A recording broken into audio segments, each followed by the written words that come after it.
புரட்சி தலைவர் எம்ஜிஆர் அவர்களை பற்றி துக்ளக் ஆசிரியர் சோ அவர்கள் கூறியதை தற்போது காண்போம். அரசியலை தவிர்த்து பார்த்தால் கூட எம்ஜிஆர் அவர்களுக்கு இருக்கும் பாப்புலாரிட்டி இந்தியாவிலேயே வேறு எந்த திரைப்பட நடிகர்களுக்கும் இருக்க முடியாது. திரையுலகில் எம்ஜிஆர் அவர்களோடு எனக்கு ஏற்பட்ட அனுபவங்கள் பல. அவற்றில் ஒரு சிலவற்றை பற்றி மட்டும் எழுதுகிறேன். துக்ளக் பத்திரிகை ஆரம்பிப்பதற்கு ஓரிரு வருடங்களுக்கு முன்னால் ஜெய்ப்பூரில் அடிமை பெண் படப்பிடிப்பு நடந்து கொண்டிருந்தது. பல நடிகர்கள், டெக்னீஷியன்கள் சுமார் 15 நாட்கள் அங்கே தங்கியிருந்தோம். ஒவ்வொருவரையும் எம்ஜிஆர் அவர்கள் அக்கறையுடன் கவனித்துக் கொண்டது போல் வேறு எந்த தயாரிப்பாளரும் தன் படம் சம்பந்தப்பட்ட எவரையும் கவனித்துக் கொள்வாரா என்பது சந்தேகம்தான். தங்கும் வசதி, சாப்பாடு எல்லாம் ஒவ்வொருவருக்கும் திருப்திகரமான முறையில் இருக்கிறதா இல்லையா என்பதை அவ்வப்போது எம்ஜிஆர் அவர்களே நேரில் கவனித்துக் கொள்வார்.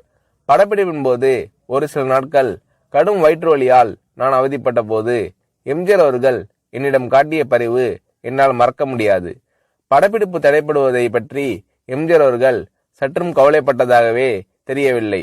அதே சமயத்தில் சென்னையில் ஒரு வழக்கை நடத்துவதற்காக நான் ஆஜராக வேண்டியிருந்ததால் உரிய நேரத்தில் என்னை அனுப்பி வைப்பதற்கும் எம்ஜிஆர் அவர்கள் எடுத்துக்கொண்ட சிரமம் கொஞ்சம் நஞ்சமல்ல. எனக்கு வயிற்று வலி குணமான பிறகு கூட என்னை படப்பிடிப்பிற்கு அழைக்காமல் என் நண்பர்களை அழைத்து உண்மையிலேயே அவருக்கு குணமாகிவிட்டதா, இல்லை ஷூட்டிங் தாமதமாகிறது என்ற காரணத்திற்காக குணமாகிவிட்டது என்று கூறுகிறாரா என்று விசாரித்து கொண்டார் எம்ஜிஆர் அவர்கள்.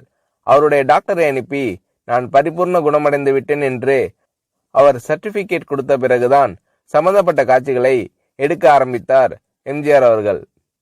என் விஷயத்தில் மட்டும் இப்படி என்பதில்லை. எல்லா நடிகர்களுக்கும் டெக்னீஷியன்களுக்கும் ராஜ உபசாரம்தான். ஜெய்ப்பூரில் அடிமை பெண் படப்பிடிப்பு நடந்து கொண்டிருக்கும் போதுதான் அவருடைய 100வது படமான ஒளிவிளக்கு தமிழகத்தில் ரிலீஸ் ஆகிறது. நீங்கள் சென்னையில் இருந்தால் பெரிய விழாவாக நடத்திருக்கலாமே என்று நான் எம்ஜிஆர் அவர்களிடம் கேட்டேன். சிரித்துக்கொண்டு பேசாமல் இருந்து விட்டார் எம்ஜிஆர் அவர்கள். என்ன இருந்தாலும் ஒரு கதாநாயக நடிகருக்கு 100வது படம் என்பது ஒரு முக்கியமான மைல்கல். அதை இவர் எந்த விதத்திலும் கொண்டாடாமல் விட்டுவிடுகிறாரே என்ற எண்ணம் என் மனதை உறுத்தியது.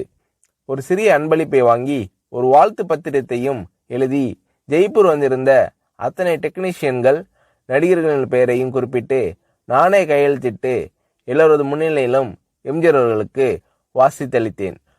அதை வாங்கி கொண்ட எம்ஜிஆர் அவர்கள், என்ன இது, காகிதத்திலேயே 2 பக்கமும் எழுதிட்டீங்க, நான் இதை 2 பக்கமும் கண்ணாடி போட்டு ஃப்ரேம் போட்டு வச்சிக்க போறேன் என்று கூறினார். நான் செய்த சிறு காரியத்திற்கு எம்ஜிஆர் அவர்கள் தெரிவித்த நன்றி மனப்பூர்வமானதாக இருந்தது.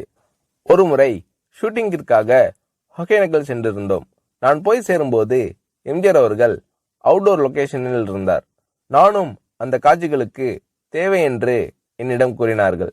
மேக்கப் போட்டுக்கொண்டு நான் லொகேஷனுக்கு சென்றேன்.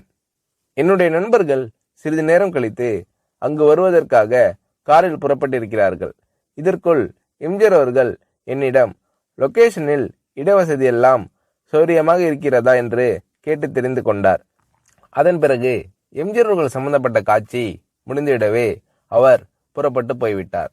அவர் போகும் வழியில் என்னுடைய நண்பர்கள் காரில் எதிரே வந்து கொண்டிருந்திருக்கிறார்கள்.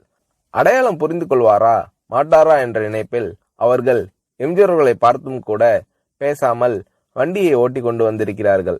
வண்டி அவர்களை கடந்து சில அடிகள் சென்ற பிறகு எம்ஜிஆர் அவர்கள் தனது வண்டியை நிறுத்த சொல்லி அவர்களுக்கு செய்கை காட்டி நிறுத்தி தன் வண்டியை பின்னோக்கி ஓட்ட செய்து இறங்கி வந்து எனது நண்பர்களை அழைத்திருக்கிறார்.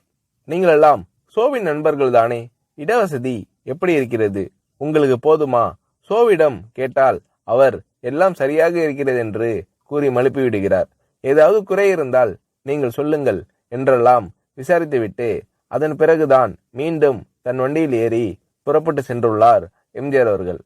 மிக சாதாரண விஷயம் போல் தோன்றலாம், ஆனால் அந்த மாதிரி கேட்டிருக்க வேண்டிய அவசியமே எம்ஜிஆர் அவர்களுக்கு இல்லை. முகங்களை ஞாபகம் வைத்துக் கொள்வதில் எம்ஜிஆர் அவர்கள் வல்லவர். அதற்கு இன்னொரு உதாரணம். எம்ஜிஆர் அவர்களுடன் சத்யா ஸ்டுடியோவில் ஷூட்டிங்கில் கலந்து கொண்டிருந்தேன். என்னுடைய நண்பர் நீலு சில ஆண்டுகள் கல்கட்டாவில் தங்கிய பிறகு அன்றுதான் சென்னைக்கு திரும்பினார். என்னை பார்க்க சத்யா ஸ்டுடியோவிற்கு வந்தார். நான் அவரை எம்ஜிஆர் அவர்களுக்கு அறிமுகப்படுத்தி வைத்தேன். எனக்கு தெரியுமே, உங்கள் நாடகத்தில் இவர் நடித்ததை நான் தான் பார்த்திருக்கிறேனே என்றார் எம்ஜிஆர் அவர்கள். அதற்கு முன்தினம் எம்ஜிஆர் அவர்கள் எங்கள் நாடகத்திற்கு வந்திருந்தார். ஆனால் நீலுவோ அன்றுதான் கல்கட்டாவிலிருந்து திரும்பியிருந்தார். ஆகையால் நான் எம்ஜிஆர் அவர்களிடம் சொன்னேன், நேற்று நீங்கள் பார்த்த நாடகத்தில் அவர் நடிக்கவில்லை.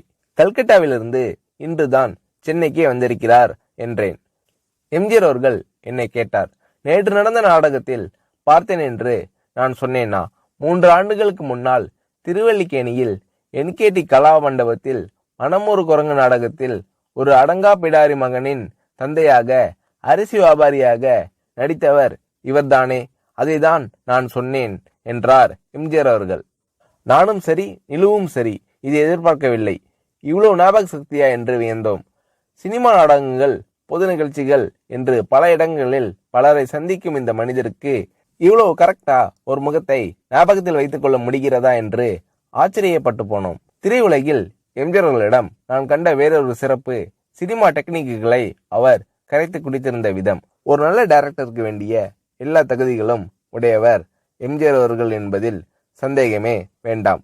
சண்டை காட்சிகளை படமாக்குவதில் வல்லவர் எம்ஜிஆர் அவர்கள் என்று கேள்விப்பட்டிருக்கிறேன். சில சமயங்களில் டைரக்ஷன் எம்ஜிஆர் என்று விளம்பரப்படுத்தப்படும் படங்களை பற்றி சிலர் வேறு யாரையாவது டைரக்ட் செய்ய சொல்லிவிட்டு அவர் தன் பெயரை போட்டுக் கொண்டிருப்பார் என்று கூற நான் கேள்விப்பட்டிருக்கிறேன். இது வெறும் பிதற்றல். இன்னும் சொல்ல போனால் பல சமயங்களில் எம்ஜிஆர் அவர்கள் படங்கள் வேறு டைரக்டரின் பெயரில் வெளிவரும்போது கூட அவற்றிலும் பல காட்சிகளை எம்ஜிஆர் அவர்களே டைரக்ட் செய்திருப்பார். இதுதான் உண்மை. எம்ஜிஆர் அவர்கள் செய்துள்ள தான தர்மங்கள் ஏராளம் என்பது எல்லோருக்கும் தெரியும். தவிர எந்தவிதமான விளம்பரமும் இல்லாமல் எம்ஜிஆர் அவர்கள் செய்துள்ள உதவிகளும் அநேகம் உண்டு. உதவி பெற்றோர்கள் கூட என்னிடம் கூறியிருக்கிறார்கள். மிகவும் தேவையான சமயத்தில் செய்யப்படும் உதவி போன்ற நல்ல காரியம் வேறு எதுவும் இல்லை. இந்த மாதிரி நல்ல காரியங்களை எம்ஜிஆர் அவர்கள் செய்திருக்கிறார் என்பது மறுக்க முடியாத உண்மை.